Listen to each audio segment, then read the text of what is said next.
Hi guys, this week on the podcast, we're going to dip into the mind of Toronto singer-songwriter Kaleb Hikele, where we talk about his early influences, talk about his new record, and really get into his record collection. Let's get into it.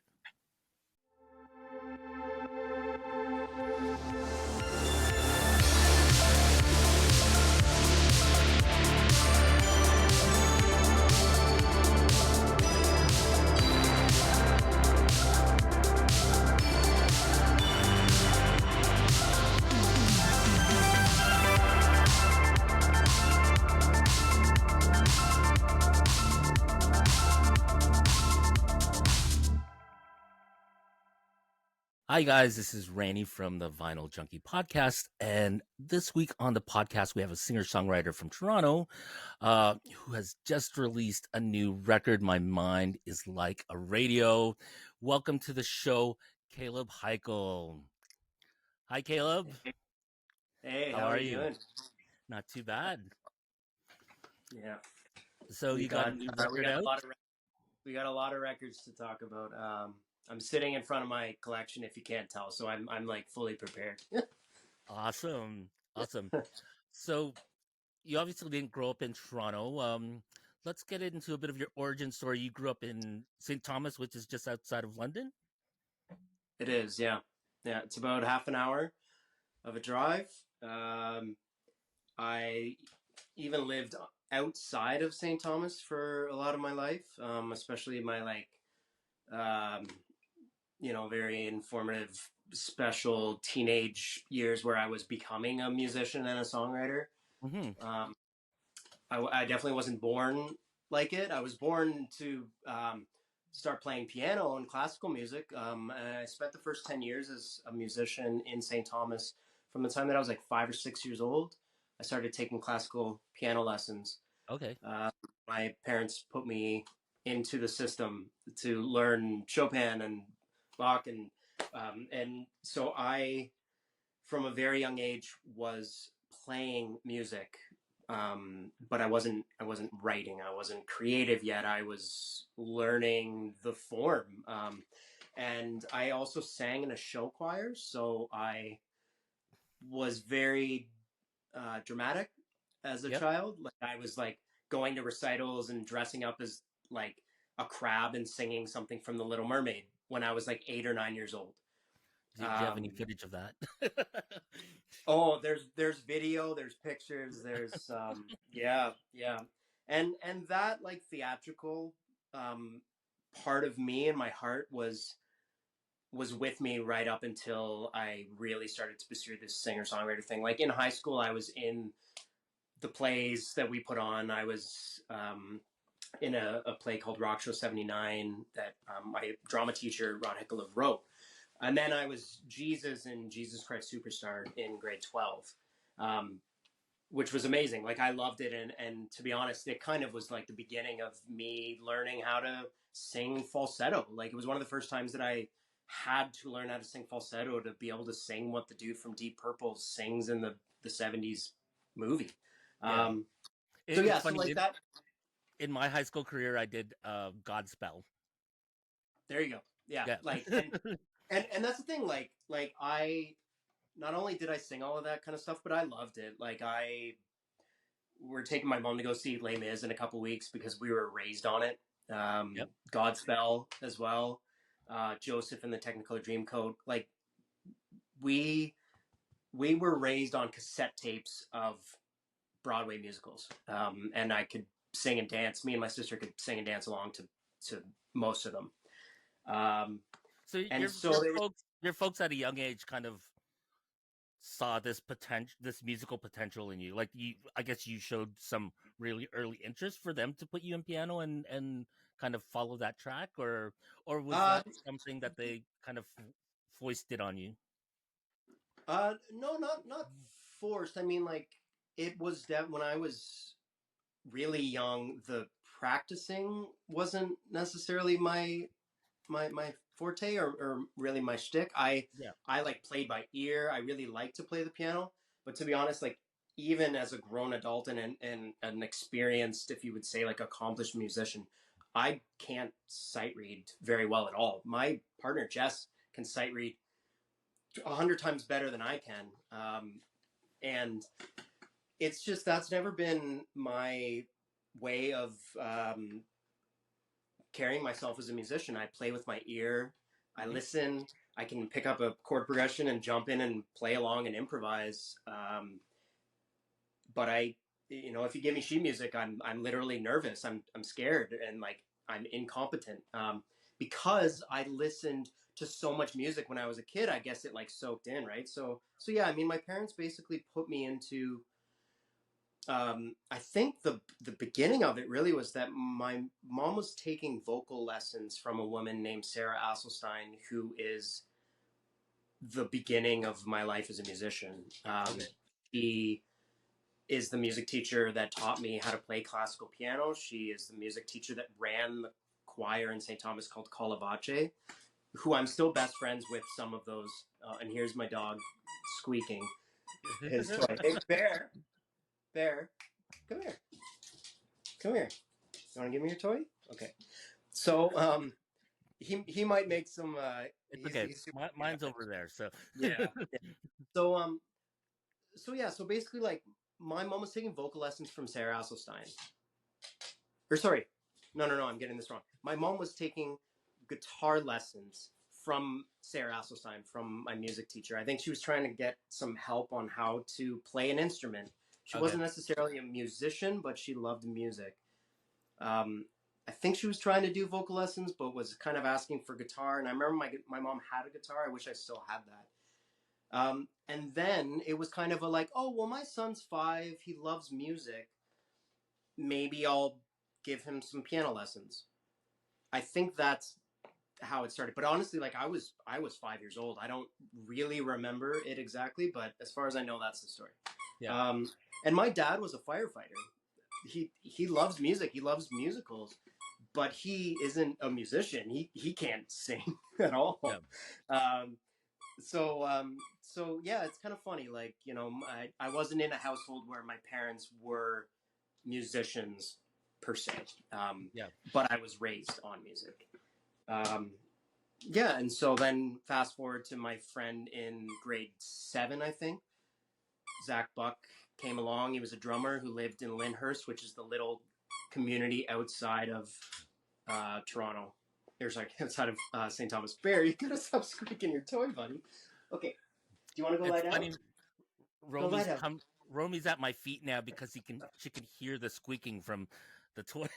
That's exactly why Bear's over here, because he's like, who are you talking to? Like, why are you talking into your camera? Yeah, so basically, like I didn't play guitar until I was 13 years old. But by the time that I played guitar, I had done my grade 7 and 8 piano exam and my theory exam and vocal exams and recitals, and I performed in all of these Broadway shows and plays and everything. And then a friend of mine came along who was a drummer, who was like a real punk. Like, I think he had his hair in a mohawk. It was like dyed green, like, and all our other little punk friends who were 13 years old, they like brought me into their group of friends. And he said, you should play the guitar. It's kind of cool. So up until that point, was all your kind of musical knowledge more based around classical or musicals and that sort of thing, or were you being exposed to like regular pop rock for sure and all that for stuff? For sure I mean, yeah, like as a young kid, it was a lot of that musical. It was a lot of I mean, up on the wall here I've got a John Denver record. My mom loved listening to John Denver, and I still do all the time now. My dad had, I'll have it somewhere in here. My dad had this record on CD. Okay. My dad had this album on CD. Right? Yep. So like he had like, the modern Canadiana rock, Crash Test Dummies, God Shuffled His Feet. So like there's definitely that kind of music like in the house. And then I Absolutely. When I was like 9, 10, 11, 12 years old, before I started playing guitar, I already was falling in love with rock and roll. Like, and at that time, that was the year 2000, 2001. So this album came out and changed my life. Mainly because the beginning of In the End, as you know, I'm sure, is boom, no, no, no, no. And it was a Yep. piano, it was a rock and roll song that had a piano line in it. Mm-hmm. And that blew my mind. And I learned it on the piano. I learned how to play the beginning of Eminem Lose Yourself Yep. on the piano. Like I would just listen and figure out how to play these songs on the piano that were, you know, pop music at that time. And I loved angry, loud rock and roll music. I loved Foo Fighters at a young age. I was like already getting into listening to Green Day, Blink-182, and Nirvana. And so by the time that I picked the guitar up, those were the songs that I jumped to learn right away. And most of them were power chords, right? So, Yep. yeah. Yeah. So I definitely already had that like complete split of like yin yang, beautiful classical piano music that I did love in my heart, but I at the same time was 14 and I wanted to be cool and I wanted to fit in. I didn't really fit in before I started playing the guitar. I was bullied as a kid because I played classical piano and I sang in a choir. Yep. And until I played guitar and was a cool punk rocker, I didn't have a lot of friends. I didn't really fit in. And then like honestly it just changed on a dime the second I started to play the guitar based on my friends saying it's cool, you should play the guitar, it's cool. And I basically I turned into a songwriter within like a few months. I mean it's like it's all like and then the rest is history kind of thing. Like that was Yeah. 20 years ago now. So Well, to it's give people an idea, like how rural was the area that you're living in? Like, what was the population like there? well the population of St. Thomas was when I was living there, it was like 30,000 people. Yeah. So Now big, but it's not like huge. 40. Yeah. Yeah, now it's like 40. Like it's grown, and they've just opened up, or they're opening up. They're going to start building the one and only EV construction plant for electric batteries for Volkswagen. They're Okay. building in my hometown of St. Thomas. So St. Thomas is probably going to become like 100,000 people in the next 10 years. Don't quote me on that. I don't. I'm not exactly sure, but I wouldn't be surprised. Like it's so when I was living there, it was about 30,000 people. But the thing is, like, here's St. Thomas, and the first house I lived in St. Thomas was downtown. It was right by the Elgin Mall, but I lived there for 5 years, and then I moved out to Talbotville, which is like a community of honestly probably like a couple hundred people. Yeah. And then I moved. Oh, where do we go after that? Then we moved into Lyndhurst, which is where my dad still lives there. My parents were living there before they split up. They were living in a little court. And that house, really, in my mind, is kind of where everything started to happen. Yeah. I remember where our piano was when we first got our acoustic piano. I lived across the road from Joe Thornton, who's like the famous NHL hockey player. And down the street from me was Zach Buck, who had his basement jam space. So when my parents split, my mom moved over to another new part of Lyndhurst, and my dad moved down the road in Lyndhurst. So I stayed in Lyndhurst as a teenager, really my whole high school career, and my whole like beginning of my songwriting. And I biked to band practice, or I walked to band practice. And so Lyndhurst really like still as of now, but especially when I was living there, like, you know, a couple hundred people. And it was outside of St. Thomas. Like you had to go down a huge hill and up a huge hill on your bike to get to St. Thomas. So we really did spend our time in that small of a space. It's one street really with some side streets, but it's Crescent Avenue on out off of Wellington before you get into St. Thomas. And that's where we spent our time, was in a basement in that neighborhood. writing punk rock screamo songs. You know? So at that point, were you already collecting music, or had you already bought like your first record, or did that kind of come later? Because Yeah. I So imagine like being in such a rural place, it's not like um, you know, you had necessarily easy access to physical media. no, I would need a ride. Like I would need my mom or dad to give me a ride to Sunrise Records that was in Elgin Mall, which was on the other side of town. So Okay. I remember it like bright as day that where it was outside of the food court in Elgin Mall. And I remember the Sunrise that had a listening station on the right hand side. The checkout was at the back. You walked in and there was all of the new releases were on the wall in front of you. And that like when a new record came out, I went and bought the CD, or I was buying cassette tapes maybe. That and like when we went to London, which was a trip, it was like 45 minutes to get into downtown London, and there was the Beat Goes On in London. Yep. It's still there, I think. And they had all the used stuff and cassettes and CDs, but their retail at that point was not vinyl at all. This Of is course. 1997, 98, 99. I don't remember there being records at all in these stores. Because at that point, everyone had sold their vinyl, right? Yeah. And the surge and the comeback hadn't happened yet. So I mean, like I bought my first cassette tape was Hanson's MMMBop that I think my mom probably bought me that. And then I had like Disturbed and Linkin Park and like Creed CDs. Like I had that like new metal, like late 1990s, early 2000s, like new metal kind of thing. Like I said, like when my parents got divorced, I was like really into like loud, angry music. Like it helped. It was great.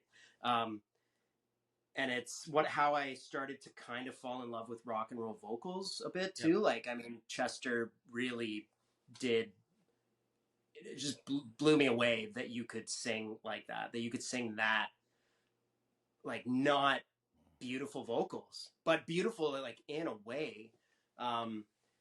And that was like a few years after, my sister would be dancing around to Spice Girls and Backstreet Boys. Like, so I think that was like my way out of that kind of music, being around. And then obviously like, Was your sister older? younger, 2 years younger. Okay. And then like something like this, I forget what year this is, 99. Like something like this comes out, Happiness comes out. And again, there's a song on here, Potato Girl, I think, that has some really heavy piano on it.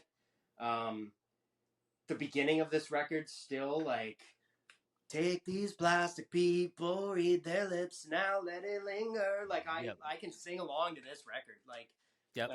like this kind of rock and roll really did change my life at a time when I needed to like go into something that I really cared about.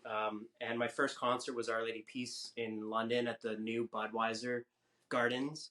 Okay. Which was John Labatt Center at that point when it opened. But Our Lady Peace was the very first concert there to open it, and I was there as like a 9 or 10-year-old kid. My like neighborhood growing up, like my neighborhood friend, one of my mom's best friends, her son took me to the concert, and I was so young that he was like holding my hand, walking me around the show. Yeah. And then my next concert after that was. I mean, this feels like like show and tell, and I love it. But my next concert after that, when I was 13 years old, was when Sum 41 was on this tour. Nice. And we went to go see them at like the Speedway or whatever it's called in London as well. So London obviously was like, there were no shows in St. Thomas. Yeah. You had to go to London. Of course. Right? And that's where like the Taste of Chaos tour would come through, and like the music that I was like completely head over heels into. As I was finishing my grade 8 classical piano exams, I was like a screamo punk that was listening to Blink 182, but then into like Billy Talent, Alexis on Fire, Belvedere, Closet Monster, the list goes on. And all of those CDs are still upstairs, like in my CD collection, right? A whole other conversation, but Oh, yeah, I still have all my CDs too, so yeah, I don't blame you. yeah, For me, around that time, my one concert that I could remember in London, like early 2000s, would have been Tegan and Sarah. yeah, At, cool. I I can't remember. It was just like one of the local campus bars. Yeah, I had a friend who was at Western at the time, and we did a road trip out there and saw Tegan and Sarah. Like this is really, really early Tegan and Sarah when they still had like um, the really spiky hair. yeah, yeah, for sure. That's so cool. So, what was your like in terms of this being the Vinyl Junkie podcast? What was your first record that you bought? Um, Like, when did you get into? When okay, did so you? there's Because definitely a you were little born bit in of a you were definitely born in that time when records were not a thing anymore, and you kind of no, missed that. yeah, yeah, yeah, totally. Like I was born in 1990, so I really it was. I remember cassettes being a thing. I had them, but then I was able to start collecting music exclusively through CDs. Um, Yep. I didn't have any records. I wish I had. I should have collected all of these props. It's making me realize that like Okay. my Walkman upstairs that I have. It's like a Sony Walkman. It's gray. I could like draw it from visual memory. I got that and like a black clock CD player. Yep. Um, that I remember it like open from the top, and you put the CD in, and that's where I listened to my Linkin Park CDs. And and I had that and a Walkman. That Walkman is still what I run my CD collection upstairs through my speakers. I play it through that Walkman because all of my other CD players have broken ever since. But It's the funny. whole like they don't. I think I had that same gray Sony Walkman that you're talking about. Because when I'll send a picture of it to you after this. yeah, Like I swear, it is like a brick, and it will never die. And the whole like they don't make it like they used to kind of thing. Like it is so funny how long it's lasted, and that it still is the way that I listen to my music. But that I mean, I was listening to my CDs off that when I was like 7, 8, 9 years old. Um, and so yeah, so I have my CDs, and then downstairs I have a really small record player that's like from the 70s that's got like kind of um, like a whiskey wiry burlap kind of outside that's like beige, brown and yeah, beige. probably Um, something like one of those kind of. I have a couple yeah, of totally, like. totally. I had to move my camera to see it, but yeah, totally. One of those small little one. It's not meant. It actually didn't fit. It's 445 RPM records. Yeah. It doesn't fit a 12-inch record. Um, so I got that. As far as I know, it's from my uncle Don, who just loved music in the early, like late 1960s, early 1970s. Okay. He was such a music fan. He wasn't a musician, but he was a huge music fan. And he had this record player. I'm not sure if my dad used it or if it was my dad's at some point because it was my dad's older brother, like 10 years older than him. Hmm. So he was born in like 1950. He was around and was like a teenager when the Beatles were out, which to me, and like Dylan, and to me, like what a cool time to be alive and to have music coming at you. Yeah. And so he was in the era of instead of cassettes and CDs for him, it was 45 RPM records. And so when I was a teenager, all of a sudden my dad must have found that record player maybe in my almost attic used to be full, like literally a mountain of stuff that me and my sister would crawl on when we were little kids. And he must have found this record player from Donnie, and he gave it to me with a literally a stack of 45 RPM records Nice. that were all from the 70s. And the ones that I remember being in there, like I think the first time that I really felt, not the first time I heard it, but the first time that it ever affected me and that I really fell in love with classic rock was Magic Carpet Ride by Steppenwolf. Because that RPM, 45 RPM, 7-inch vinyl was in that collection. Yep. And I fell in love with it. Like I just listened to it nonstop. On Just repeat. the Yep. like the intro, and then it just goes, I like to dream it. Like, and it just starts rocking so hard. And then it's got the whole, like, and it's so organ heavy, like funky organ heavy. And it wasn't anything like Linkin Park or Green Day. Um, and and I loved it. And there was Neil Diamond, there was Elton John, there was tons of stuff that I remember. There was like SURTAD or SAT SATURDAY night, like the Bay City Rollers, right? Okay. Yeah. Like that record was in there too. So there was all this like cool stuff.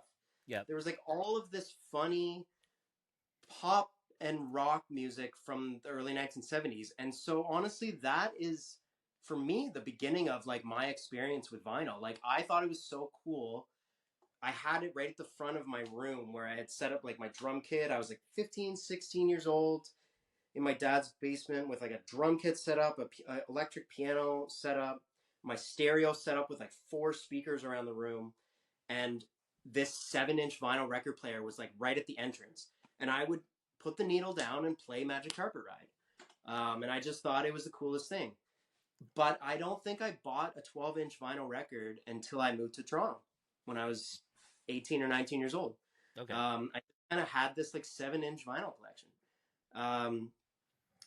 And so from there, the beginning of my everything that I have here now, which like I've sold a lot of records mainly for money, and like just to get by, but like especially in like in and around the pandemic too, like my collection was probably twice as big as it is now, and I've got like 8 or 9 or more crates.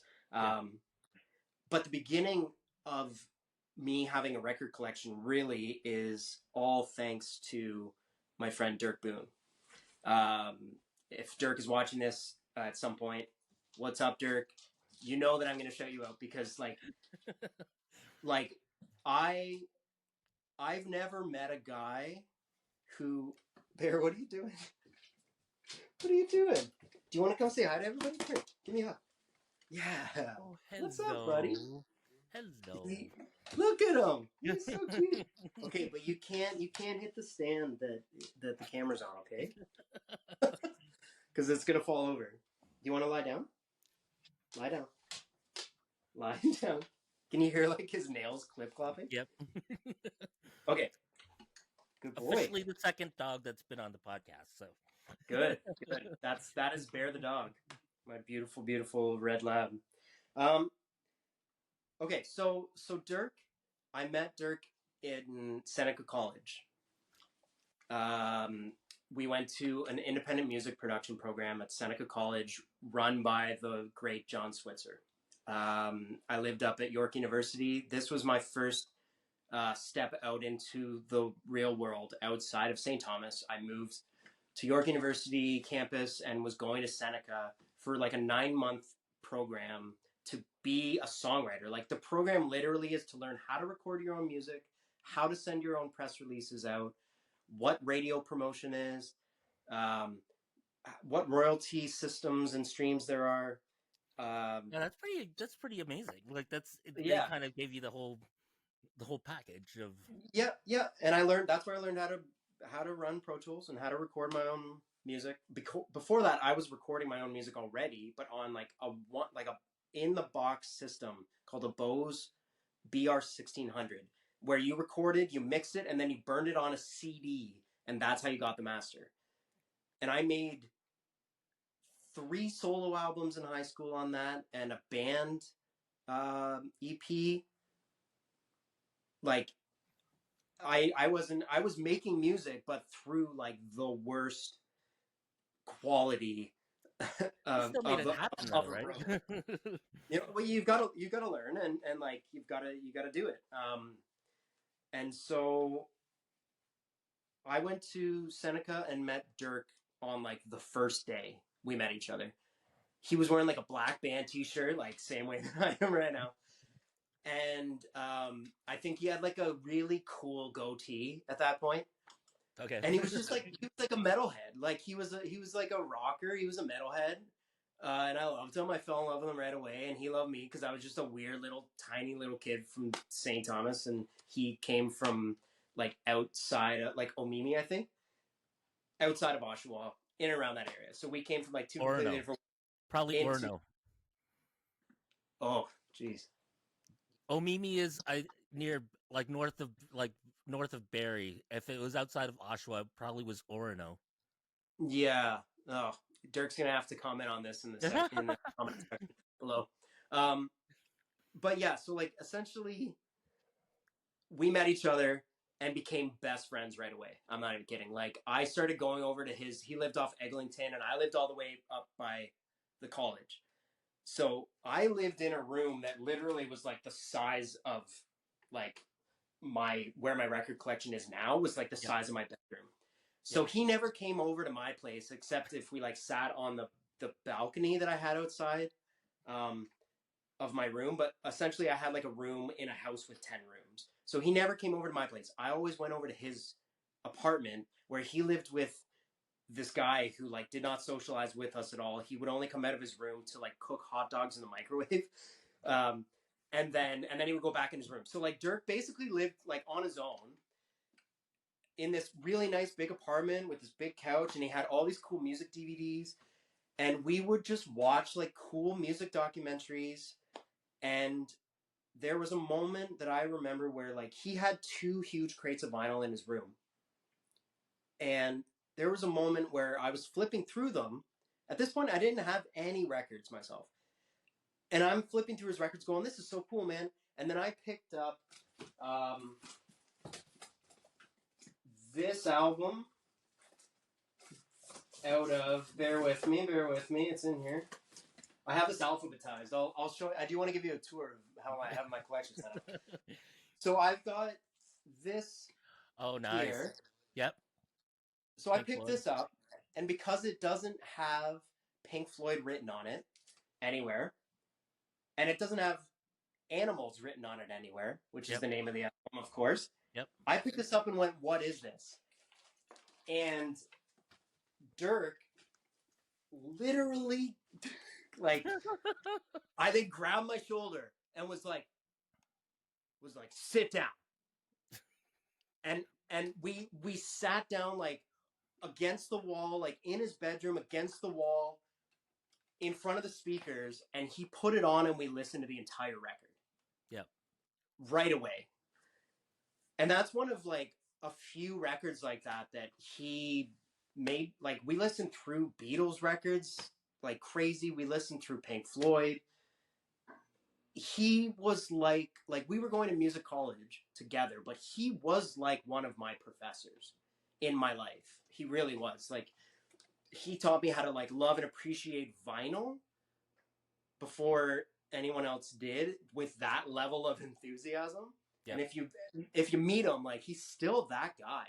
And every time we get together, like we are so nerdy. Like we had a party at his. He then moved to Peterborough after college, and we had a party at his place where we played "Off Crime of the Century." Is the song "School"? Right? Is the very first song, I think. Yeah, it's the very first song. And there's a part in that song where the bass goes boom, boom, boom, boom, boom, and just does this dance down the entire fret of the bass, and it is like the grooviest freaking thing. I don't know if I can swear on this, but like, holy fuck, it's groovy. And the bass just like is doing this thing, and like every time we get together, almost like still to this day, we'll like put that song on. We'll do that thing with the bass. We'll like air bass it. Because it's just like it's the kind of thing that like we just like connected that way. Like we would air guitar and air drum like crazy. And I've got some CDs here that I pulled aside too. I do have some of my CD collections down here, but like this record, like we can't get enough of. Crash Test Dummies. We can't get enough of it because it's just the most like sing along good, like feel good album of the 90s ever released. So like stuff like that. Like we really had like a bromance, and we still do. And so what happened was we then like my experience at his apartment was that it was like going and hanging out, talking about music. I came up really. I remember sitting like on his couch, coming up with the first album cover of the Sun Harmonic album. Yeah. On his couch in his apartment, which is like the basis of the last like 15 years of me releasing music, is that name. And I was coming up with all of that when I was like meeting him, hanging out. My first Sun Harmonic show ever, which I think was at the Smiling Buddha, I think. Where was it? In January of 2009, was with Dirk, and with a friend of mine named Bob. And so then what happened was we moved in together after college, because what we wanted to do was start a recording studio. Okay. And so we found this place on Broadview in a little complex, and we called the studio. We literally moved in and built a studio right away in the basement. And it's where I am right now. I've been living here for a very long time. And it essentially became like our recording studio within a few months. Yeah. We put soundproofing in the ceiling, and you go downstairs, and the laundry room, literally the laundry room, is the mix studio. Yeah. Where all of the preamps and mics. So this was like post Seneca but pre Harris? Yes. Yeah, okay. Absolutely. And I moved down. I went from living at York University all the way up at the top of the city, to living at Broadview and Dundas. So I was like right downtown here in Riverdale, way before the East End was cool. Like now it's cool and hip, and all of these people think that they discovered the East End. The East Enders and their brunches and stuff. Yes, I understand. Yes, like 100%, like 100%, like Lady Marmalade. Anyone who like knows Toronto brunch or has like whatever, they've taken an Uber from the West End to go to like what Blogtio probably says is the best brunch at Lady Marmalade, is right around the corner from my house. Like I live closer to it than everyone in the city, and I can't get in because the lineup is so long. Well, it was funny because Record Store Day, there is the line for pop music. Yeah. And then as that shrunk, there is another line down the street for Lady Marmalade. Yeah. Like and it's there. A much smaller line, but like it was there. Yeah, it's there all the time. Like, and it's I actually remember when they used to be on Queen Street. Yeah, and then they moved here, like right outside. And so that's the thing. Like, I mean, even now, right across the street is Hughes Room, the new Hughes Room, which used to be Roncy. Like, it used to be on the West End, and now it is across the street from where I live, where I've been living since 2009. How is this space? Have you been to a bunch of shows there yet? Yeah, and I just filmed 2 videos inside of the venue. I did a Southern Soul session that'll be coming out today. I can't wait. Is the sound good in the new space? It was incredible. Absolutely incredible. And yeah, and I've been to some shows, and it's great. For sure. You were at Seneca. I'm just going to step back a bit here. And then you went to Harris for music production, I assume.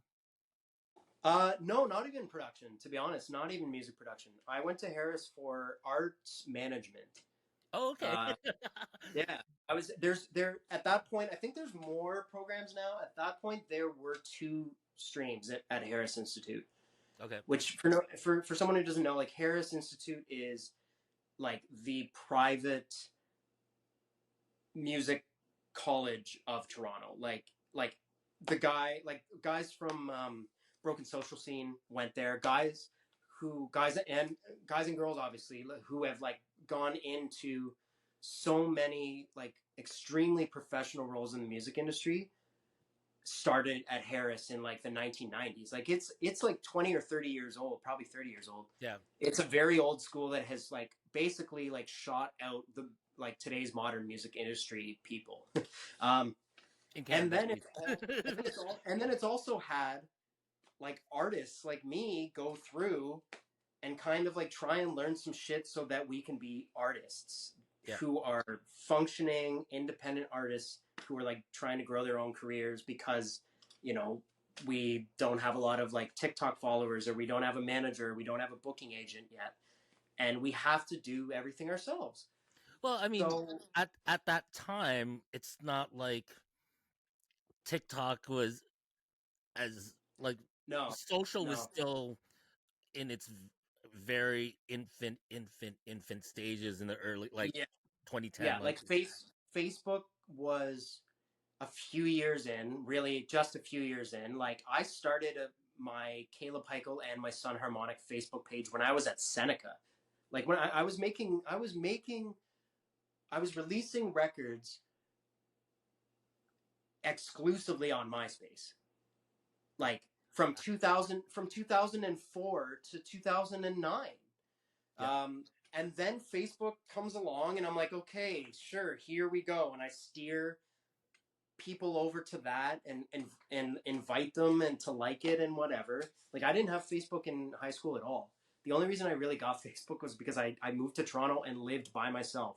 And other than like Dirk Boone and some Seneca IMP friends, like I was alone and had no friends in Toronto. And so I was starting all of that up in early 2010s. And then all of a sudden Instagram, while I was at Harris, like, oh, this new thing, Instagram. And I didn't start an Instagram page until I went on a tour out west in like 2014. Like everything, you know, that's what TikTok is really like. I to be honest, like I don't have it. I mean, yep I have, if you, I secured the page so that I wasn't hijacked, yep but I don't understandable use it. I yeah don't have it because for me right now, I know that it's not. I'm sure that if someone came along and was like, "I want to help you with TikTok," I would be receptive because I am making a lot of content that would work, and maybe at some point I've got to just bite the bullet. But like Instagram works for me to share pictures and videos, and yep Facebook I just kind of do it because you have to do it. And like just TikTok is just one more thing that like on top of like the 5 or 6 or 7 social media platforms that I've built online and maintained myself. yep It's just one more thing to do. And like, man, I'm too busy for TikTok. yep Like, like the amount of work that went into me making like this record and then all of the other records that I've been doing, like if I wasn't making those records, I'm sure I could be making a lot more TikTok content. But like, but then you're taking time away from making music yeah, absolutely. And like, so, Instagram and Facebook is enough work for me. So like, so yeah, like the earlier part of the 2010s really was that when I was at Harris, like it was a lot of talk about um, how at that point even it was a lot of talk about how streaming was going to be the new thing and how streaming on, I think at that point Spotify was very new. yep um, it was a lot of talk about how streaming was the future of music, and it was a lot of downplaying how that's not going to be feasible and how that's not going to be a way to make a living. And fast forward to like, we still haven't fucking figured out how to make it feasible. So that's why me falling in love with records and making records and the process of figuring out how to make a vinyl, not only how to make an album, like to record an album and have that be like a folder of waveform masters, but how to turn that into a vinyl record. yep Like how to design a vinyl record sleeve template, and then how to design an A and B side label, and how to manufacture a vinyl, is like part of the art. is that kind of part of the role that you had when you were at Warner Music Canada for a couple of years? I was, yeah. Was it music production there that you were doing there? Like, what Yes. was your role there? Yeah. So I graduated Harris and was I don't think I have it here. Just one sec. Let me see. Bear State. State. Yeah, you know what? I don't even have it here. Like I've got a pile. I have a pile of my own CDs and then all of my own my friend's CDs and stuff over here in the living room. And I don't even have it there. I have it upstairs. But an album that I released called Chemistry, which is the one that I was recording. I was recording and releasing it while I was at Harris. Yep. And I made an album called Season while I was at Harris too. So these are both records that I made in the year 2010, which was the first year that the Townhouse really became like the Townhouse that it is now. And so I was manufacturing through what were they called? Fireside Fire something. There was a really small indie CD manufacturer in Toronto. I really wish I remember what they were called. And I was manufacturing my own CD of Chemistry through them. And I designed it on Photoshop. I did all the graphic design like I have done with pretty much all of my records. I think all of them, actually. And I made the CD. And was, really my intention was to bring it to shows that I was playing in town at that time. I was playing all over Toronto, playing these Sun Harmonic shows as a solo artist. And I brought that Chemistry CD into my graphic design class at Harris. Like we literally had a class to basically learn how to make CDs or how to make music in the physical medium. And I basically walked in like kind of like an asshole and was like to my professor, I was like, hey, check out what I just did. And I was like, I gave him like the product that we were learning how to make. Like I was a bit, a bit ahead of everybody else because I had already been manufacturing my own CDs and making my own records in a physical space, like all the way from 2004, burning CDs and giving them out from my high school locker. Right. So like, it was just what I was already doing. And so I gave it to him kind of just to like almost the way that I still do, like give people CDs. I gave, when I met you, I gave you a record. Like I'm, yeah, man, I'm like, I don't know, like this is going to be a terrible quote, like that someone's going to make a t-shirt or something, but I'm like a Santa Claus of like independent music. Like I'm just giving out music all the time. Like people say like, oh, don't give your music away for free. But like, I am like so proud and happy of the records that I make. And like, because not only because I make the music, but I design and manufacture the physical product as a part of my art form. I always have. And I love the process. And so what I did was I gave that CD to, I think his name was Patrick Duffy, I think, at Harris Institute.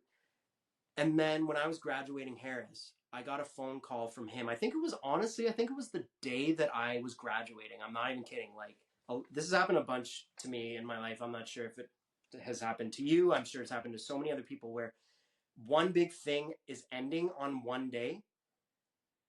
And then something crazy happens that it's if on one day there's like a bookend or like the final page of one chapter and then the next page, and it happens like within hours of each other. And I think I honestly was doing my last exam and I got a phone call from Warner Music, from Dale Weiser at Warner Music, who's the best boss I've ever had. I should send him this video too. Hey, Dale. I think he's still there. He's still at Warner. He's like, I think he's been at Warner for like, I'm going to make him laugh. He's probably been like at Warner for like 50 years. Like he is such a staple of Warner Music and the production department of Warner Music, from like the days of like cassettes to CDs back to vinyl, all of that. And so Dale called me from a recommendation from Patrick from the graphic design. He obviously just saw that, I could probably do this job in the production department where you make CDs and you make vinyl and you deliver. At that point, my main thing was to QC records, to do quality control listening and send records off to iTunes.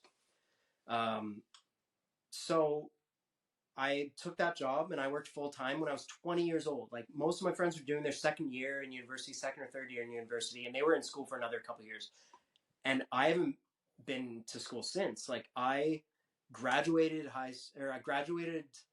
high school at 18, went to 2 years of 1 year programs in music college. And by 20, I was working full time in the music industry.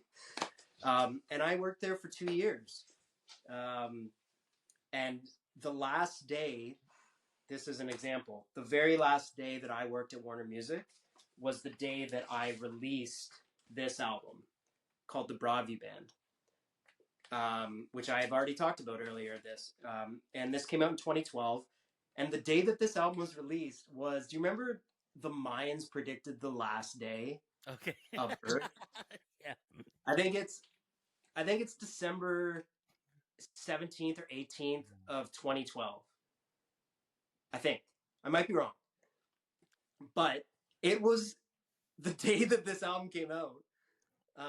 And it was the last day that I worked at Warner, because by 2 years of working on other artists' music and me releasing by that point 3 Sun Harmonic albums and working on like a different tangent project, like it really did kind of become apparent to me that I wanted to start my own indie record label, which I did. I wanted to release more of my own music, which I did. And so, yeah, I was at Warner for 2 years, and I learned so much about the process, again, of like proofing PDFs for vinyl and CD booklets. At that point, it was a lot of CDs. So like CD booklets, CD inner trays, all of the color profiles, the labels for CDs. We did some vinyl too, but not a lot at that point. It was a lot of CDs because the vinyl had not taken off yet. Yeah. And I QC'd and listened to a lot of really cool records. Like I think there was a Billy Talent album that came out that I was like one of the first people in Canada or in the world to listen to it. This record, Hey Rosetta, nice. Seeds. I love this album so much, and so does Jess. We've listened to this album a million times. And Tim Baker, the songwriter of this band, now is kind of going off and doing all his own solo stuff, which is amazing. But this record, which I found out later was recorded at a studio that I went and recorded at, and I had no idea, in Halifax, called the Sonic Temple. And this album, I looked at this album cover and the back cover, and then the A and B labels and the booklet that was in the CD, and then there was like a piece of paper that had seeds in it that you could plant and water. Okay. And I did the production for this album, and because we did all these third-party labels, and this was Sonic Records from the East Coast, and I did the production for this record, and I remember listening to the audio masters of this to QC it and send it off to iTunes, and I remember listening to this for the first time and being blown away. And now that I think about the fact that I was one of the first people outside of the band and the label ever to hear this album is so cool, because it really has turned into one of my favorite records in hindsight. And I remember like which song, like it's called Your Fall. And I remember listening to that, and there's the end of that song takes off. And I just remember like these experiences of like working on making albums, like the production of albums. And the thing is, like, I needed then to go off and make my own records.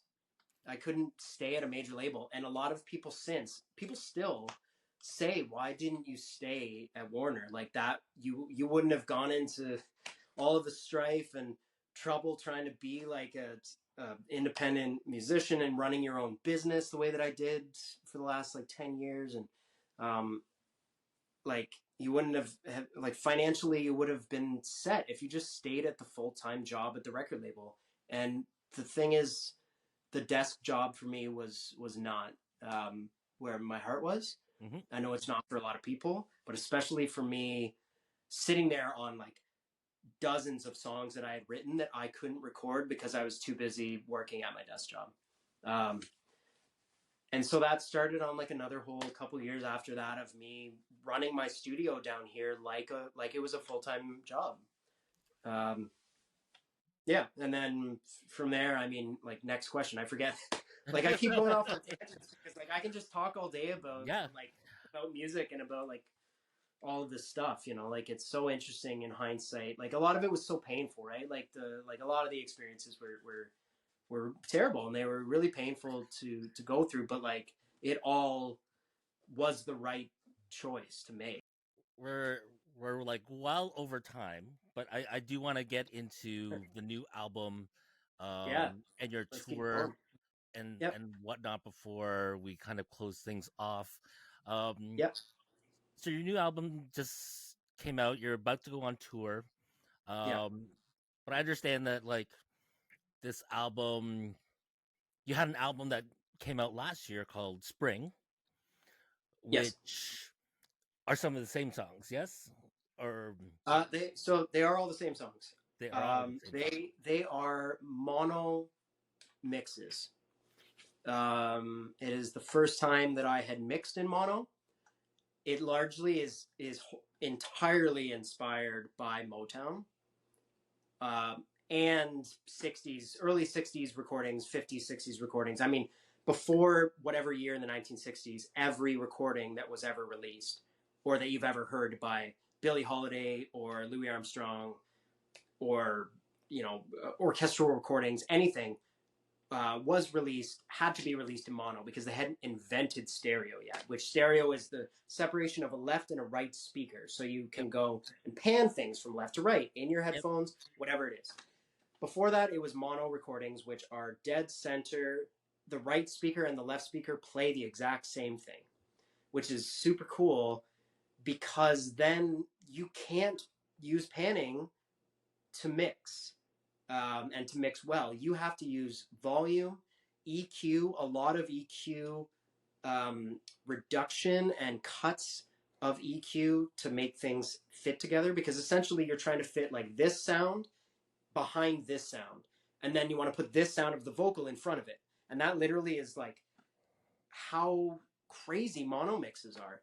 And I went last year on my 33rd birthday. I went to the Motown Museum with Jess, and it was like my birthday present to myself was to go to the Motown Museum. okay, And I was so obsessed with how cool those recordings sounded, and I wanted to try and make a record like that.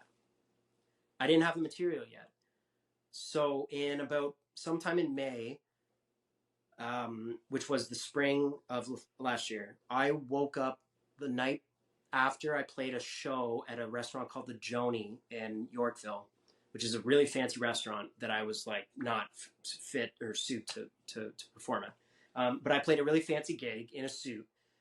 And that night, I don't know if it said I was like near Yorkville, which is the old folk epicenter of Toronto, right? yep. The, that's where the riverboat was like around the corner from where I was.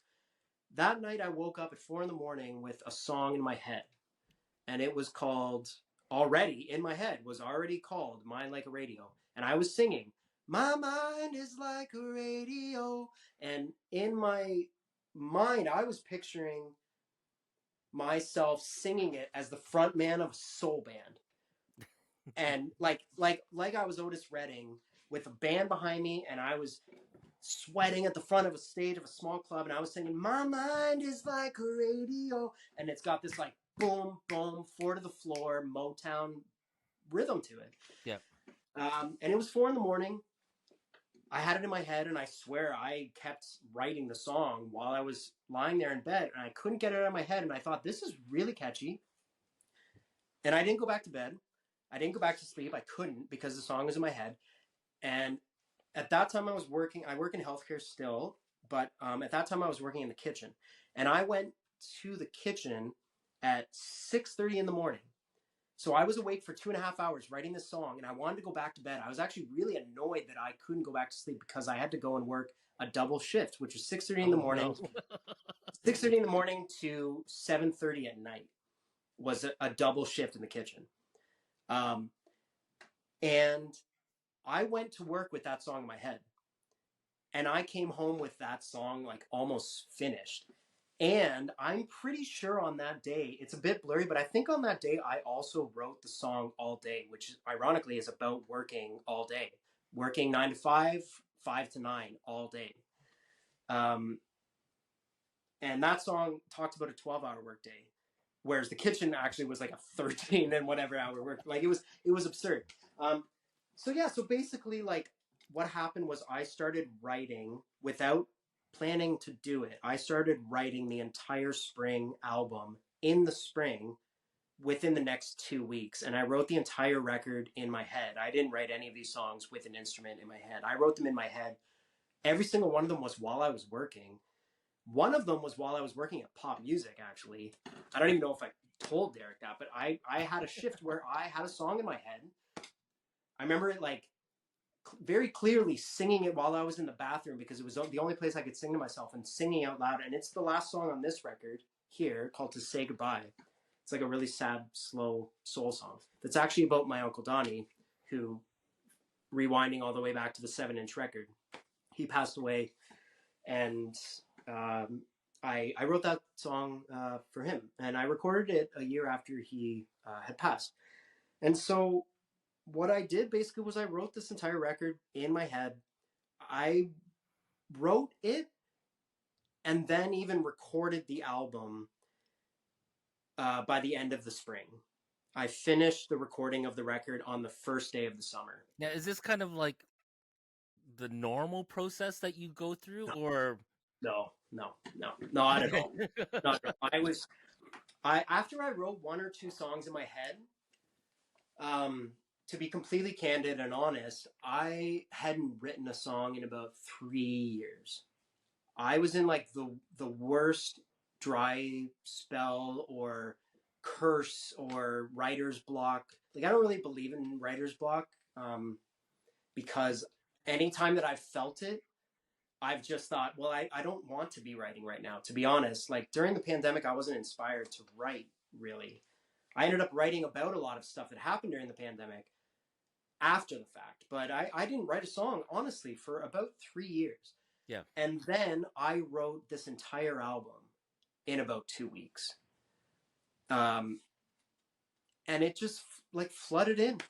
Like, it's not like the songs were fully developed. Like, I worked on these songs in my head while I was working. Mm-hmm. I'd be in the kitchen sorting out salads or taking garbage off trays or cutlery off trays on the dish line and singing and coming up with a melody for a chorus or singing the verse of a song.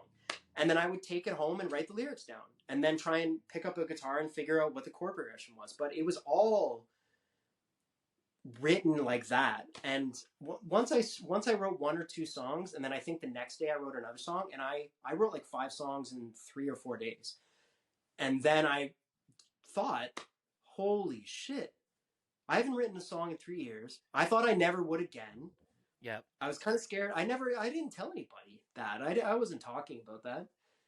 And then I just thought, this is incredible. I really need to follow this.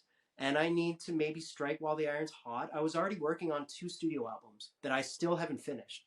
This album kind of came along and like hijacked everything. And I thought, I'm going to record this the way they recorded in Motown. I'm going to record 1 song a day. And every day I'm going to wake up, make a coffee, start recording the drums, go and record the bass, record the guitars, record the piano, record the hand percussions, and by the end of the day, record the vocals. And then the next day, move on to the next song. And that's how I recorded this entire record. 1 song a day. So you did that, you released the record. Yeah, so that's the thing is like I did that by the first day of summer. And then it took me a while to mix the album. And I was trying to mix it in mono. So it was very hard and it took me a while. And I kind of spent the whole summer mixing it. The thing is, I kept it a secret. I didn't tell anybody that I was working on this album, that I had written an album, that I had recorded an album by myself in my home studio, that the album was finished, being mastered, ready to be released. A little Beyonce thing. You just kind of dropped it when it was done. I really did, and I wanted to do that also because I've spent a lot of time working up to releasing an album, like Coast to Coast. This record here, I promoted and worked the hell out of that record, and it's brutal doing all of that work on your own.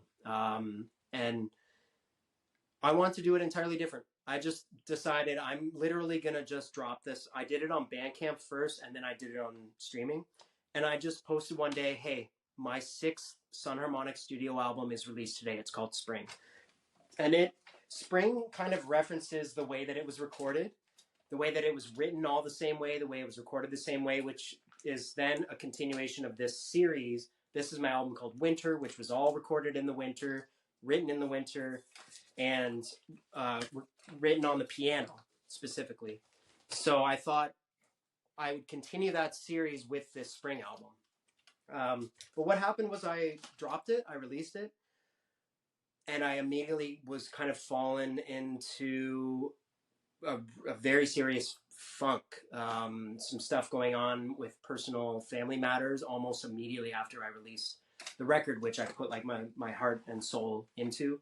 So I didn't, the day that I released the album was the last time that I posted about the album. Yeah. Like I did nothing. I did no promo. I didn't even share songs on the album. I didn't share any stories about it. When I was kind of doing some back research, it was just kind of like I hit that and I was just like, oh, there's Yeah. And I tried to explain it in a post a couple months later. I said, I surrender. I give up on this album. I thought I was going to come back around to telling the stories and everything. To be honest, this is kind of one of the first times that I'm like sharing this process of it. But I knew. Do you think it was like you just needed to get it out of your system? So and I did yeah. For sure. And that's the thing. The mono mixes were limiting for a number of reasons. I pitched them off to a lot of radio stations, and they said, "Oh, we don't play mono mixes. Like we haven't done that since the 50s or whatever. Like it's so unconventional." So they wouldn't even listen to them. Like yeah, a lot. Oh yeah, a lot of them, and like sync places and stuff. Like I do a lot of my own work as a record label, like trying to find spots for my music, and a lot of places literally came back and said, "When you get the stereo mixes of these songs, send them to me." And they wouldn't even listen to the record. They didn't care. They were like, "Mono? Why would you mix it in mono?" It's 2023, and they didn't have time for it. So it really was like a passion project. I loved it. I loved creating it, and I hated releasing it, especially at the time that it came out. And I walked away from it.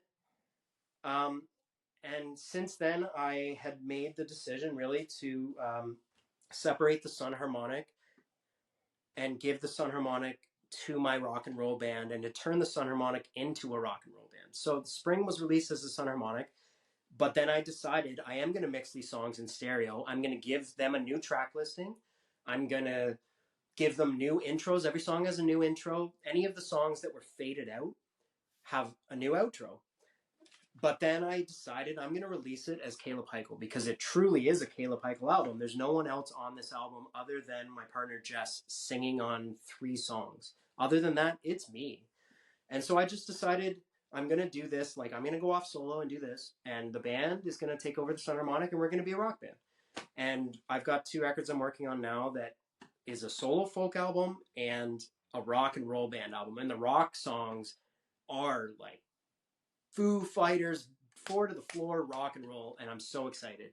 Like we're even writing another record right now with the band that is like a punk album. And it's so exciting to me to do something, like do something different that like goes against all of the fear that I had when I released Spring and thought like my life is over. This is it. Like this album basically just came out. I tried to surprise everybody, and basically I ran away and fell into a serious funk. And like anyone who's fallen into a really serious and heavy, like self-deprecating, heavy depression and like anxiety and mental health struggles, you know that it feels like it's over.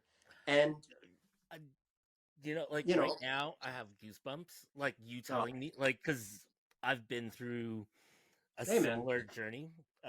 Yeah, man. Yep. I mean, like, the only reason that I am excited to talk about this record with you is because I found a way out of everything I was feeling and thinking, and I decided I can do something really cool and fun. I can ask a friend of mine named Ben Vandevoorn back at home, who's an incredible, talented visual tattoo artist, to make this portrait of me, to do something completely new, a new style, a new everything, new band name, new everything, and just like go off and do something that I'm scared to do. And then book a tour, book my first tour in 5 years. Like I've wanted to, the stuff that I'm doing right now, I've been wanting to do and been too scared to do it and been sad and dragging my heels and like, you know, you gotta do what you love. That is what helps more than anything. Is like to follow something that you really, really fucking care about. You know, like Yeah, and you've manifested that. yeah, I'm trying to like, luckily, like I love my partner, I love my family, I love my dog, and I love my job now in healthcare. There were periods where like I didn't have my life as put together and music was the only thing that I had. Now I'm happy to say and surprised to say that like music isn't the only thing that I have, but it is something that I care about so much that I'm willing to like sweat and like stay up until 1 and then wake up at 7:30 to get the work done, to make sure that I can go out on tour so that I can sing songs to people. Like that's all I'm doing. I'm not trying to be famous. I know that I'm not famous. And you know, it still is worth it to like, if I want to play some shows, I can. I'm allowed to. You Well, know, if you do get to that, fame point, just remember us folks after. there's no even people now. I think like if they don't know that I work in healthcare, they'd probably see that all I do is post about music, and some people would see that and probably think that I am a full-time musician, and I'm 100% not. Like I work on it 7 days a week, 364 days a year, and like you know, Sounds like a I full-time work musician and to I me. work in health. What's that? It sounds like a full-time musician to me.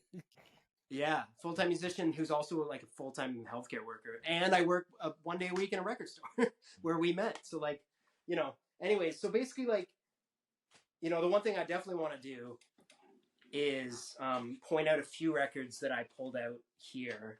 Mm-hmm. I mean, before I talk about like other records that I need to like just point out, like obviously online you're gonna find like so many of my own records. There's only a few of these left. The Broadview Band, that's at Pop Music. So there's like all of those records that I've made, and that's my own thing and whatever. And you can see me posting about that. All of those records are drastically influenced by a few records that are in my collection here. And what I'll do is, if I can, Bear's like lying on this stand. So Of course he is. yeah. So essentially, like the way that my collection is, there's Jess's books, and then the way that my collection is like put together is that the top row there is all like new, exciting new releases that I brought home that I haven't sorted yet. Below it is an entire crate of live albums. Oh, cool. Yeah, and then I've got pop rock all the way from A to Z here along the top. This down here is going to get a bit shaky. This down here, where is it? Yep, Those are really is beautiful all, crates, by the way. yeah, from Sonic Boom, where I used to work before the pandemic hit. So this entire crate down here is all classical records, all classical recordings. And then I've got down here is soul, blues, country, jazz. Mm-hmm. And I've got an entire crate of punk and then some like soul or singer-songwriter kind of stuff at the back. And then I built these shelves to be able to display some cool stuff. Like shout out to Ray LaMontagne's absolutely incredible. Like speaking of mono mixes, this album actually is in mono, and it's one of the best singer-songwriter albums I've ever heard.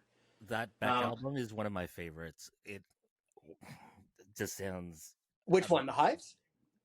No, the Beck album that you have up there. Oh, the Beck album. Oh yeah, yeah. Like my my ringtone is the song "Morning" on that because not only that it's in the morning, yeah, but I listened to that song as I saw the ocean for the first time. I was with my friend Tanya Semple.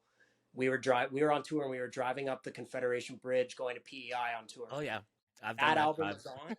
Yeah, and that album was on, and that song came on as we drove up the bridge, and I literally saw the ocean for the first time in my life. Which Tanya is from the West Coast, and like they had seen the ocean a million times, but I was seeing it for the first time, and that song was playing, so it's a huge part of my life.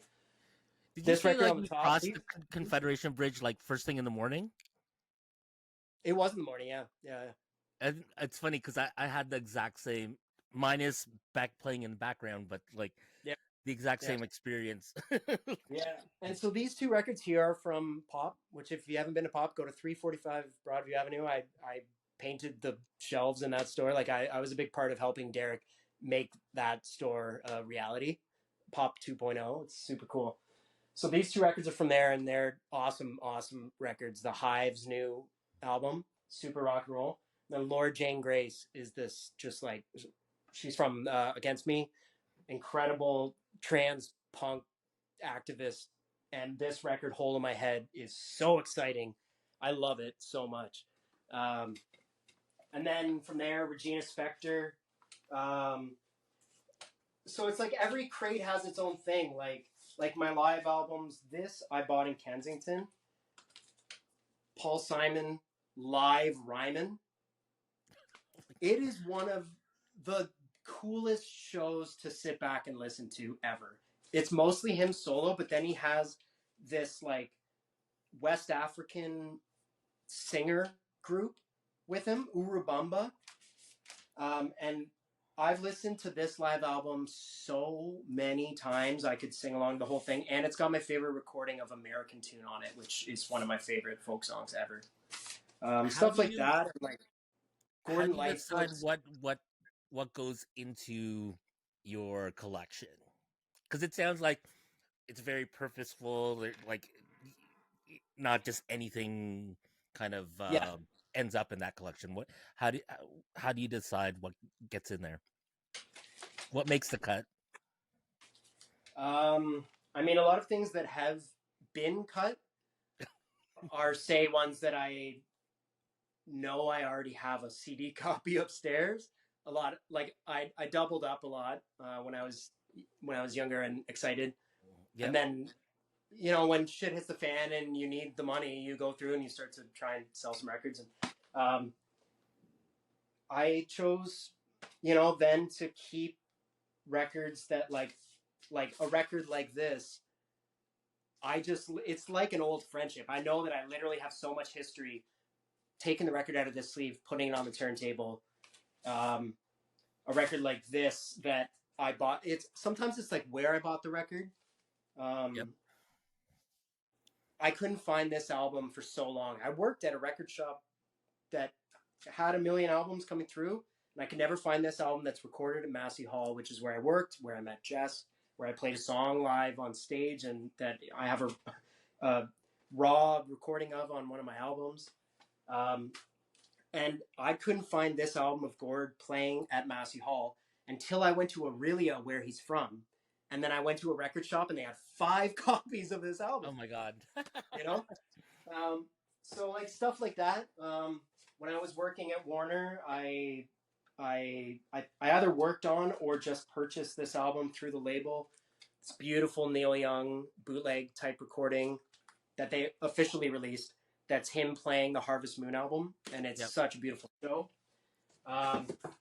Just stuff like that, or like stuff that I know that I've listened to a million times. Same thing, like Neil Young live at Massey Hall, that I listened to as I walked from here to Massey to work my first shift. Like I was listening to that album, so like I've got to have that on vinyl, kind of thing, Bill Withers live at Carnegie. It's like there's stuff that I can't get rid of, and then I've got like all the way through. I think this might be one of my first vinyl records actually ever. I might have lied. This might be the first 12-inch record I ever bought.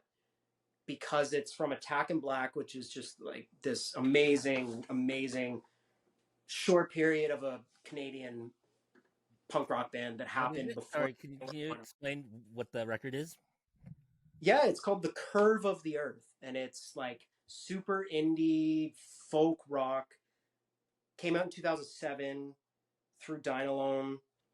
And Attack in Black released, I think, 2 or 3 albums before they split, and now Daniel Romano and the Outfit is the lead singer from this band, is his thing. And then Spencer Burton is doing his own thing, and all of the members are doing their own thing. But man, was this band ever the coolest. And this album, I don't think, I'm going to try and find it online. I don't know if this album was ever released online. I think, from what I remember, at least for quite a while, this was only on vinyl.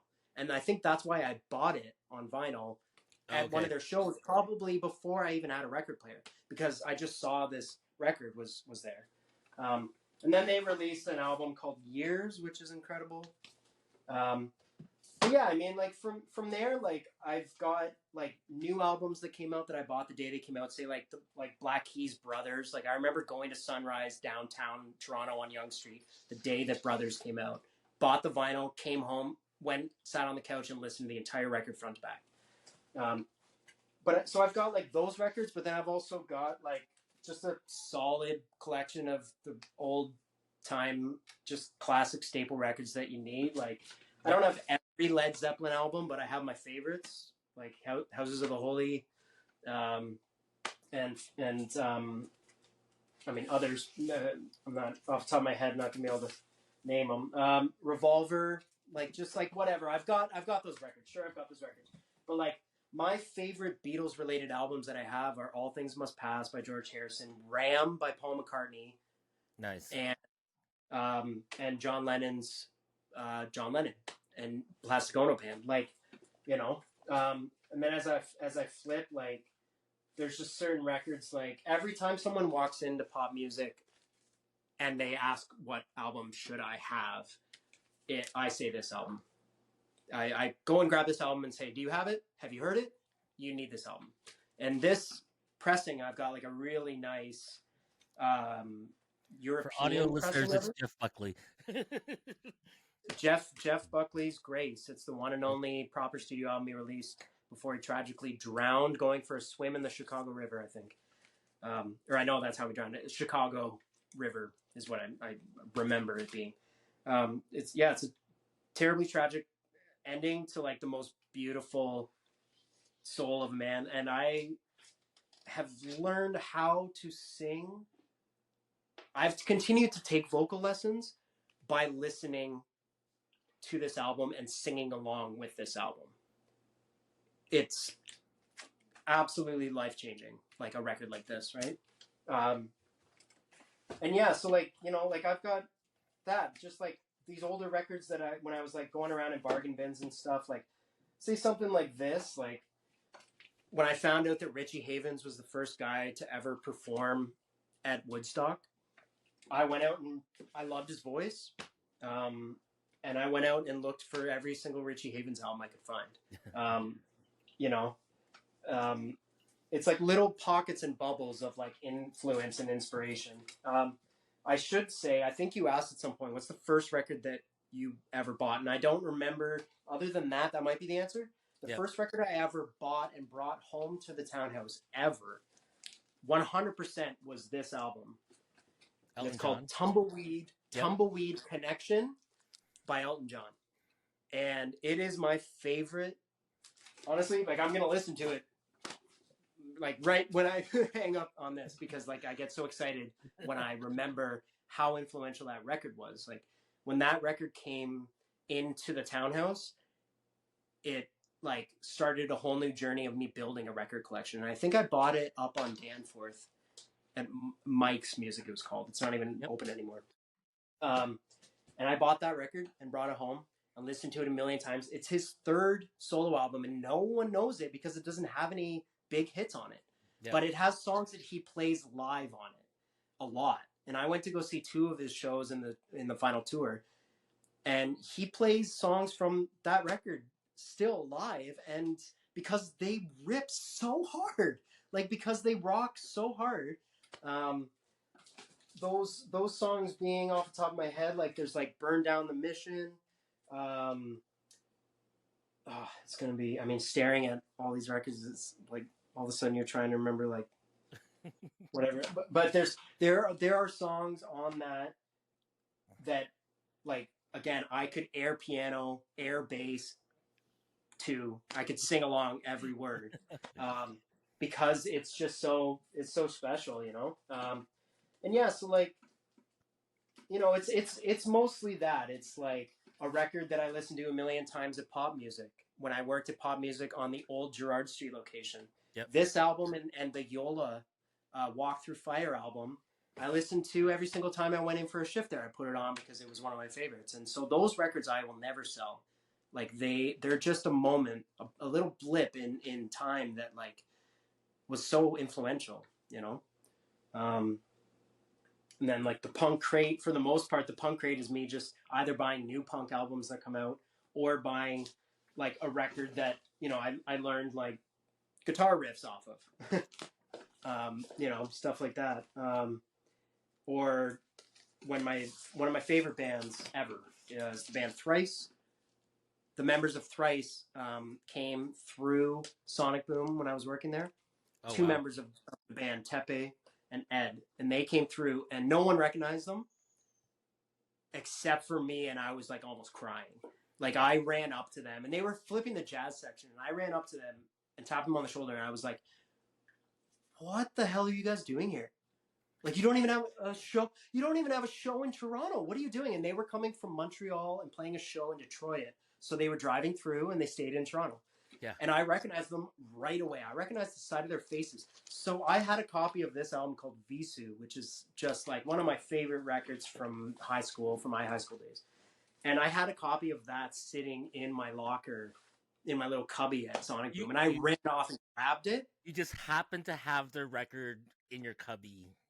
Yeah. I wasn't going to buy it yet because it was like $50 used, because it's hard to find. In your cubby of like, to be saved for you to buy. Yeah. Yeah. Okay. And I was waiting for the right moment to buy it, and I bought it that day because I got them to sign it. You know. So like stuff like that, like, and as I keep going around and looking, like in my years of like really struggling as a songwriter, and trying to make my first vinyl records, trying to release, you know, records after I'd gone through like an illness or like an injury with my wrist, like times that were really tough. And the amount of times that I listened to this greatest hits songs of Christofferson, right? Chris Christofferson, like just listening to moody country music, like really sad, moody country music, or Patsy Cline to get me through. You know, like I could just keep going through the collection, like with the stories. Like it's like if the record has a story, you know, like, yep.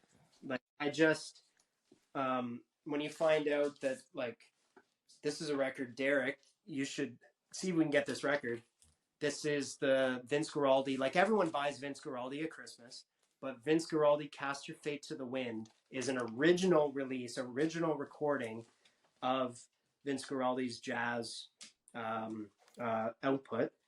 This song is what got him the job writing the Charlie Brown theme song, because this song was playing on the San Francisco Bridge as the guy who was working with Charles Schultz drove over the bridge and heard the song on the radio and went and found a phone and called the radio station and said, "Who is that composer?"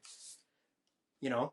So like when you start to dive in and find out like stuff like this is out there in the world, and then I found a copy of it, I'll never let it go. You know? Is there anything on your want list or your grail list that you haven't found? I mean, this was one of them that I was looking for forever, that I thought I would never find an older pressing of it. It's like, it's so old that there's like parts of it are coming off, but it's like a proper German pressing of the Cologne concert from Keith Jarrett, which is like the best improvised jazz piano record you'll ever hear. And you can find new pressings of it everywhere. We have it at Pop. I'm so glad we do. But that was one that I thought I would never find. Or say like Jeff Buckley's Grace, instead of buying a copy from you know, the pop bins that are all the reissues, that's a 90s European pressing of it. So like stuff like that.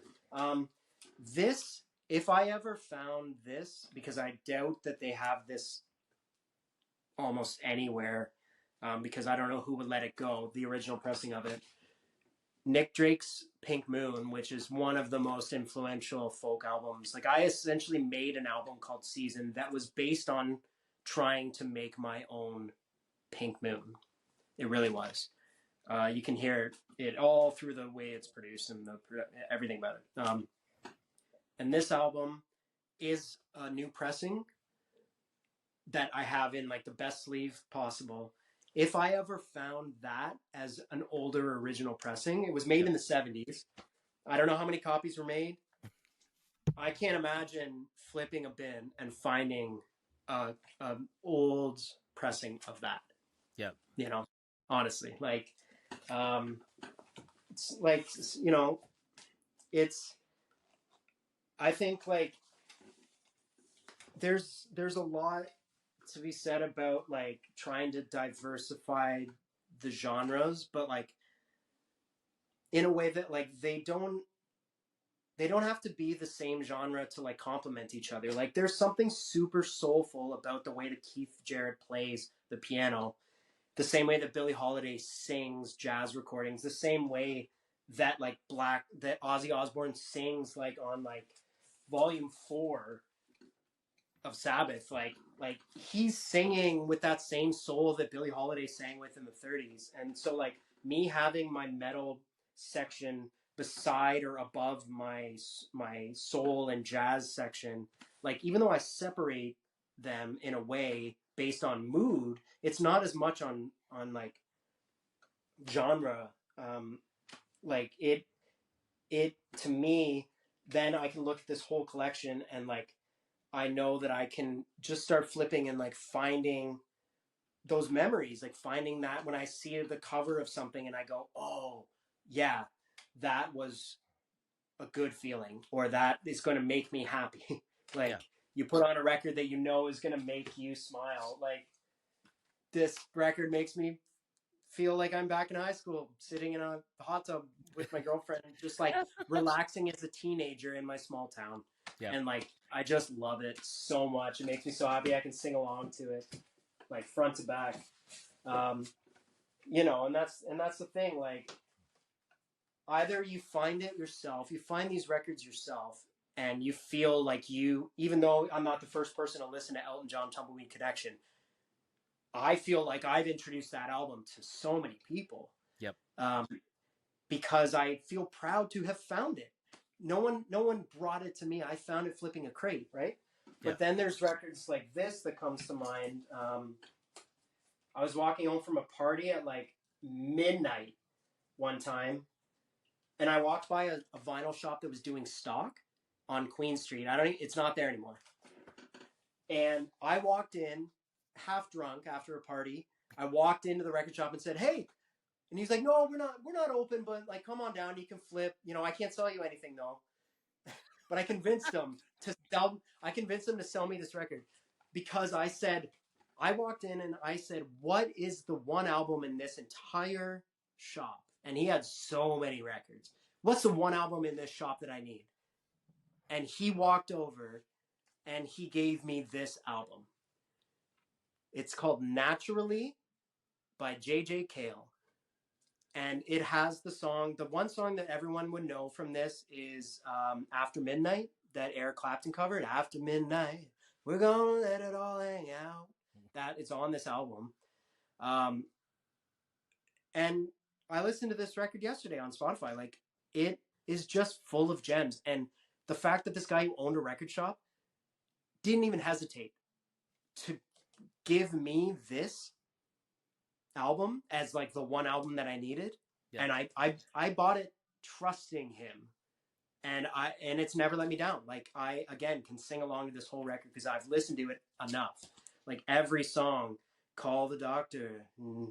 Don't go to strangers. Like Magnolia, you're leaving. Like sometimes I can't remember what I like ate for breakfast, but I can sing along to Magnolia from this album for some reason. Like, and moments like that are like, that's a reason that I'll never get rid of those records. There's other albums that, I buy and then I sell and whatever. Hi, Barry. But I understand. There's always that music that brings you back to certain moments, certain bubbles, certain eras. Yeah, totally. And it's all based on like what you found or what you were given, and like the same way that like Grace or Pink Moon was kind of recommended to me. Like Marquee Moon by Television was an album. Like I'm trying to find it. I've got a really cool pressing of that somewhere. That album was kind of just forced upon me, like sitting in the living room. My same way that Dirk was like, you have to listen to Animals. My friend Al Grantham, who's an incredible songwriter, better songwriter than I am, who lives in Paris now, he played Television's Marquee Moon, and he was like, how have you never heard this? But at the same time, like, it's that like pre-Ramones, Talking Heads, like early CBGB era punk rock from New York, and we sat down and listened to the 7-minute version of Marquee Moon that's on this album, and I had to go out and find it on vinyl right away. Yeah. Right. And it's even if it's not the best, like I'm not such a hi-fi vinyl kind of collector. I love this copy because it's the one that I found. Yep. It's not the best quality. Yep. It's not the best pressing. It's not our new pressing. It's, but I love it. I love the tunes. Like, even if there's snap and crackle and pop on it, like the vinyl like is special to me because of the time and place, and that's what I love about records. It's not the quality of the records for me. It's like the value of it, the like intrinsic value, the value like in my heart for that record, So what in this year of our Lord, 2024, what would you suggest to someone coming into pop music? What album is what's your go-to for this year? Something released this year. Like for sure. Doesn't necessarily need to be in your collection, but like something that was released this year. Yeah, I mean, like honestly, right away, I would walk them over to this. I think this record's brilliant. Like, it's so punk rock. It is so cool.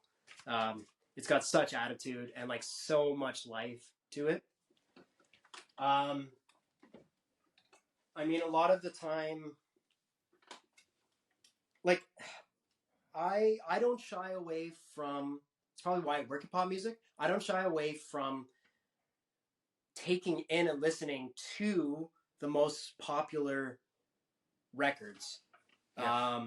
It doesn't mean that I dive so much into Taylor Swift, mainly because like I am just like I'm a rock and roll guy. Like I really am. Like, as much as I love soul and like I'll go through and listen to like the Leon Bridges or like I said, the Yola, like the stuff that's coming out of like Easy Eye Sound, where it's these like extremely strong female songwriters who are kicking ass in the like soul rock Americana realm.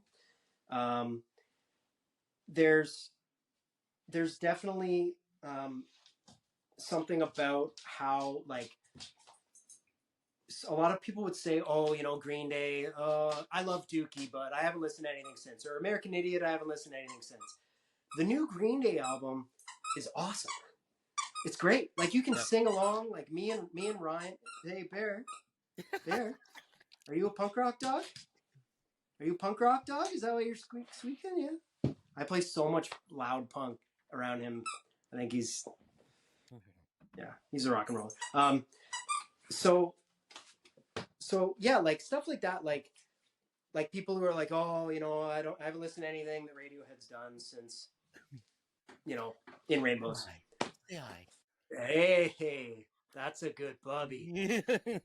What's up, bud? Oh yeah. Yeah, like hi. oh yeah, that's some good kid. Love it. Yeah, like I really don't like to write off something that an old band is doing now. It's part of the reason why I love Thrice so much is that they have continued to make great records. Mm-hmm. When Blink 182 released their comeback record with Tom, I dove right in because I was like, I need to hear what this is, what they're doing, and started being able to sing along with all of the catchy choruses. The Green Day record is great. It's rock and roll. It's got some really. I think if they released like a folk album, I would be like, oh, wait a minute, what's like? You know what you want from them, and if it's rock and roll, like that record is rock and roll. And there's some really, really, really catchy songs. And just because they're not songs that were released when we were kids, that now we're like, those are the best. That's the best Green Day that ever happened. Like you can take in new records by old artists. Yep. So there's a lot of stuff like that to me that I would kind of say like, have you heard this yet? Have you listened to this yet?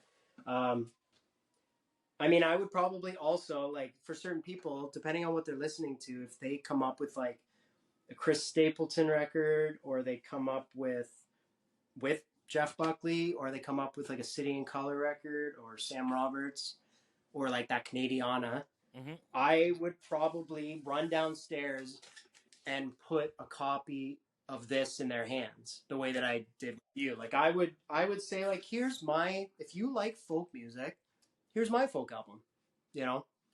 I know you're not gonna find it like when you go around record shopping, but I've got it right here. It's like in bins in my basement.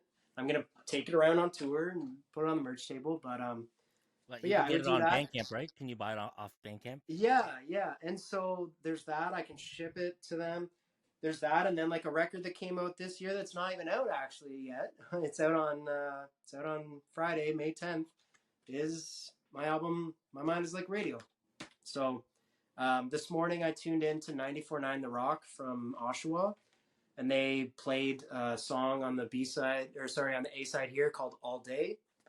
And they played it like after an Ozzy Osbourne song, which is the coolest thing. Like it's as if this record in a way kind of showcases like how, essentially like I just don't, the way that I listen to music and the way that I make music is not in any way like following a direction of one genre. Like there's two soul songs on here.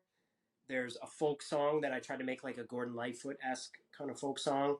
There's like a Bob Dylan floor stomping roots Americana song. There's like a Paul McCartney 70s Paul McCartney-ish pop rock song, and then there's All Day, which is like a garage rock song. So I'd probably say, yeah, check this record out. That was the answer I was waiting for.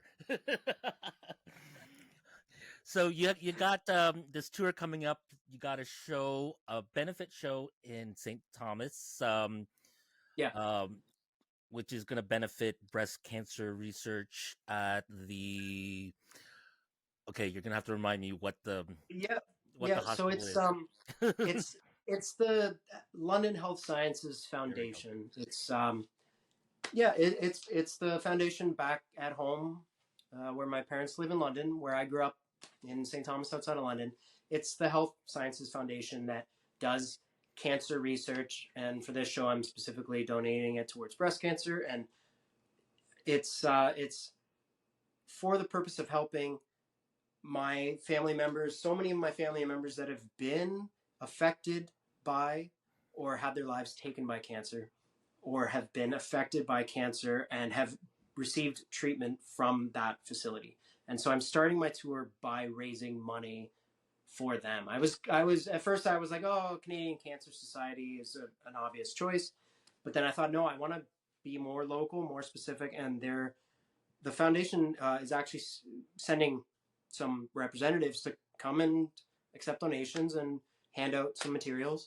And yeah, it's a really special way for me to go home and start my tour, and have it be about all of my friends who are joining me for the show. There's a bunch of friends, and we're going to have a really fun night of music back and forth between two stages. And a bunch of my friends, some of my high school like bandmates and stuff, are all going to be a part of it.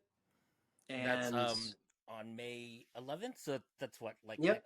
So it's a week from right now. I'm going to be setting up the show, and then I go from there, and I go to Stratford, Peterborough, Smiths Falls, Ottawa, and then I go around to like Owen Sound, Sudbury, Manitoulin Island, down to Niagara Falls and St. Catharines, and over to Windsor. I think there's one show that's still pending. I started booking this tour in January at the same time I was making my vinyl record, and I'm still booking the tour. I'm not even kidding. I'm like, I just redesigned the tour poster to fit 4 more shows. Nice. So yeah, so I'm really hoping that I don't have any copies of this record by the time that the tour's done. Like I want to sell it out, and I don't know if and when I'll press it again.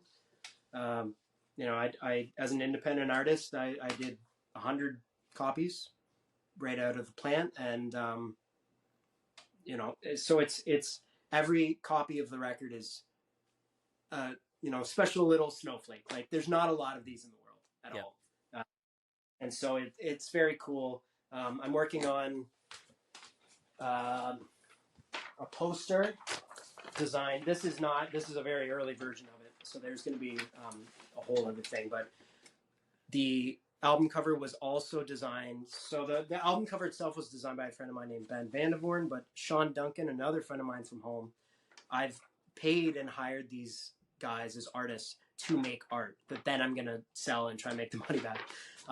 He designed his own version of My Mind Is Like a Radio, and I gave him the Turn Up My Favorite Songs, which is a lyric from the first song that I love because it kind of just reflects on my relationship with music. Like, not only my favorite records, but you could go to like this song or that song or this song that the second you put the song on, you are transported. I'm sure you've got songs like that yourself, of songs that are so special to you, that make you so happy when you hear them.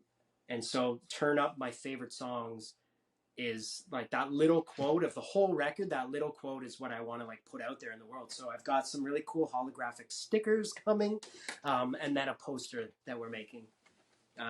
So that'll go along with the record. And yeah. And then all the other older albums I'm probably going to sell for like 10 or 15 bucks. Like, they're records that I released in the pandemic. So I literally was releasing and shipping vinyl to people all across Canada when I wasn't even playing any live shows. And I didn't have any merch table to put it on. Yeah.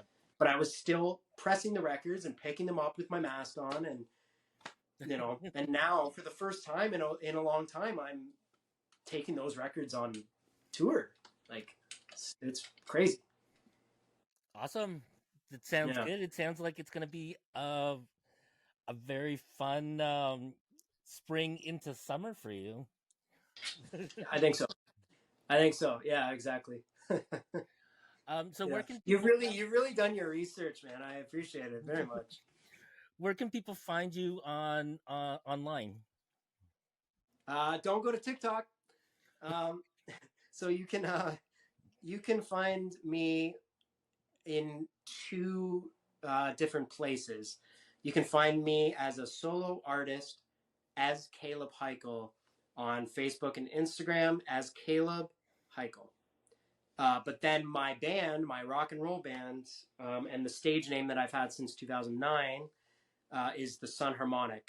And we're driving the Sun Harmonic in a direction of a punk rock band, and we have some songs that are coming out. There's already some videos that are up of some new songs right now, but the videos are pretty rough because I decided to do a vocal session for a rock and roll song the day before we did a live off the floor recording session.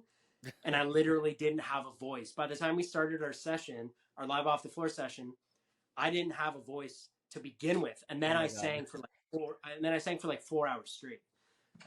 So my vocals are absolutely terrible, but we're playing some pretty rock and roll tunes, so it's fun. So yes, so there's Kaleb Hikele, and then in that there's a link to the Sun Harmonic. I'm the front man of the Sun Harmonic. You can find both Instagram pages that and way. we'll put it in the description as well.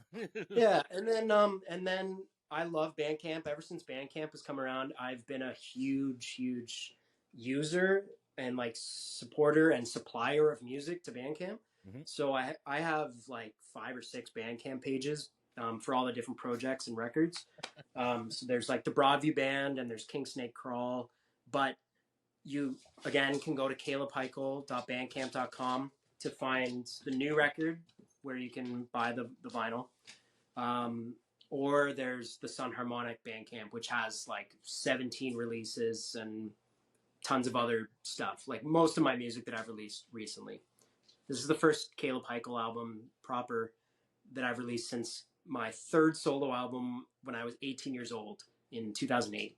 That's crazy. So this is the first time that I'm releasing a proper solo album since then, under Kaleb Hikele. So it's scary because like I have no name built up, like, or track record online under Kaleb Hikele. I've been like not hiding behind, but like disguising myself as the Sun Harmonic for 15 or 16 years. But the time came for a lot of reasons to change it up and to do something different. So that's what this tour is. That's what the vinyl is. And then the Sun Harmonic is still going as a rock band, and we're playing a main stage show in London during my solo tour because we were invited to play this like main stage thing outside of Covent Garden Market, which is right across the road from where I went to go see my very first concert ever. So that's kind of cool. I'll probably geek out about that on stage, but yeah, it's Bear, what are you doing? Are you hungry? You have to go pee? Bear, come here. Come here. Yeah, that's a good boy. That's a good boy. Yeah, so yeah, boy. You're a good boy. Yeah, you know that? How old are you? Pop? He's 6 years old. Oh. Almost 6. He's 5.5. Yeah. And he's shedding like crazy right now. I was lying on the ground with him last night, stroking hair off of his back for like half an hour straight, and it just kept coming off. And I like was making balls of it. Because it's either that or I vacuum it up like every day. So I was trying to speed up the process. So yeah, Kaleb, thank you for being on the show. Congratulations on the new album forthcoming and the tour. Thank you. Good luck with that, and hopefully we will see you soon. Yeah, I hope so too.